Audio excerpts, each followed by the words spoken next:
News one India ने, जो news one India की टीम है, उन्होंने मंत्री दिनेश प्रताप सिंह से खास बातचीत की है। इस बातचीत के दौरान उन्होंने क्या कुछ कहा है वो देखिए। हमारे साथ हैं उत्तर प्रदेश सरकार के मंत्री दिनेश प्रताप सिंह। मंत्री जी, जिस तरीके से लगातार चीजें चल रही हैं राहुल गांधी को लेकर, राहुल गांधी ने एक बयान दे दिया है जिसमें चुनाव प्रक्रिया पर सवाल उठा दिए, आयोग पर सवाल उठा दिए, क्या कहेंगे?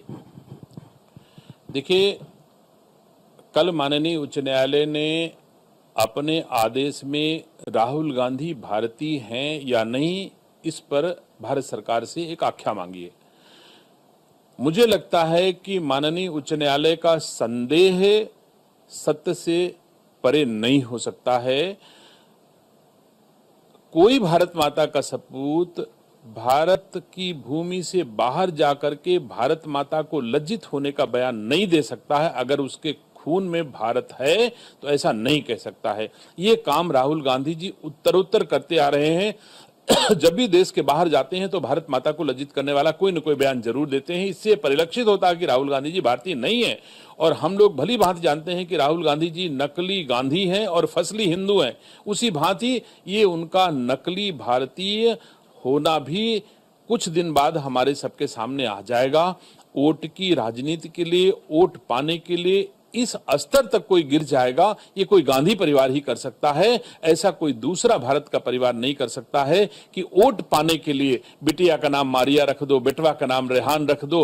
वोट पाने के लिए कभी हिंदू बन जाओ, कभी मुसलमान बन जाओ, कभी क्रिश्चियन बन जाओ, कभी ईसाई बन जाओ। ऐसे ही काम वोट के लिए किए जाते हैं। हमारी संस्कृति में, भारत की संस्कृति में ऐसा नहीं होता है।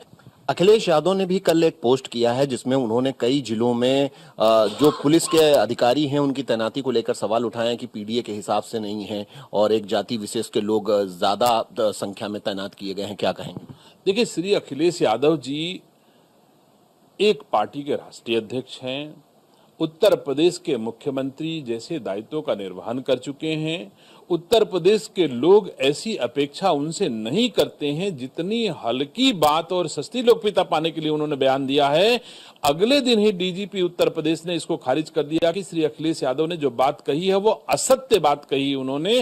तो असत्य के सहारा लेने की आखिर अखिलेश यादव को क्या जरूरत है? सही सही उत्तर प्रदेश वासियों की सेवा करें ना, इसमें क्या दिक्कत है? उसमें सम्मान की कमी नहीं आएगी। लेकिन अगर इस तरह धोखा दे करके, झूठ बोल करके, बांट करके राज्य में सेवा करना चाहे, सम्मान पाना चाहे, तो ऐसा अब उत्तर प्रदेश में होने वाला नहीं है।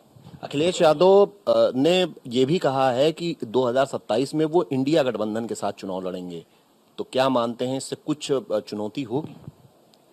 मुझे नहीं लगता कि जो अखिलेश यादव जी कह रहे हैं इसके पहले भी किए हैं, इसके पहले भी एक साथ चुनाव लड़े, इसके पहले भी गठबंधन किए हैं। सबने देखा, उत्तर प्रदेश के दो लड़कों को देखा है, बुआ बबुआ को देखा है, बहुत सारे बेमेल गठबंधनों को स्वार्थ के आधार पर, स्वार्थ की नींव पर जो गठबंधन बनते हैं वो देखे हैं हम सब उत्तर प्रदेश वासियों ने। कभी भला नहीं हुआ तो आगे भी भला होने वाला नहीं है, चाहे जिसका साथ दे दे। ये नीतियां जो श्री अखिलेश यादव और राहुल गांधी की हैं कि दिल्ली जाएंगे तो आमने सामने एक एक लाठी लेकर के दोनों खड़े होंगे, एक दूसरे पर मारेंगे, और लखनऊ आएंगे तो गलभैया करके राजनीति करेंगे। यह उत्तर प्रदेश वासी यह दोगली राजनीति देख चुके हैं बड़े करीब से। अब इस पर ये परवान चढ़ने वाली नहीं है। ये नीति का अब अंत आ गया है।